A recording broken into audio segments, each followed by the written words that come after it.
કાંકરેજ તાલુકાની અંદર સિહોરીમાં કે જે તાલુકા કોંગ્રેસ સમિતિનો પ્રમુખ એ ખુદે છેલ્લી 2 મિનિટની અંદર ભાજપમાંથી જિલ્લા પંચાયતનું ફોર્મ ભર્યું અને કોંગ્રેસના નીચે તાલુકાના ડેલિગેટોના જે મેન્ડેટ એની પાસે હતા પ્રમુખના નાતે, એટલે 4 કે 5 સીટેના મેન્ડેટ તેને રજૂ ના કર્યા.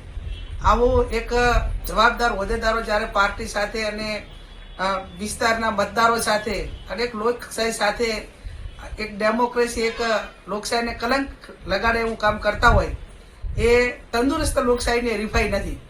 અને વ્યક્તિગત સ્વાર્થ માટે એમને કદાચ ચૂંટણી ના લડ્યા હોત, બીજાને કીધું હોત તો એ વસ્તુ વ્યાજબી છે કે ભાઈ હું ચૂંટણી કોંગ્રેસમાંથી લડવા માંગતો નથી, એ એમનો વ્યક્તિગત સ્વતંત્ર અધિકાર છે. પણ એક પ્રજા સાથેનો વિશ્વાસઘાત કરી અને એક લોકશાહીને આવનાર સમયને કલંક લગાડવા માટેનું આવા લોકો કામ કરતા હોય તો એની સાથે પ્રજા કોઈ એમના ભેગી નથી. અને એનો જવાબ એ આવનાર સમયની અંદર કે જ્યારે જ્યાં આપવાનો થતો હશે ત્યાં કોંગ્રેસ પાર્ટી તમે બધા અને પ્રજા આપશે.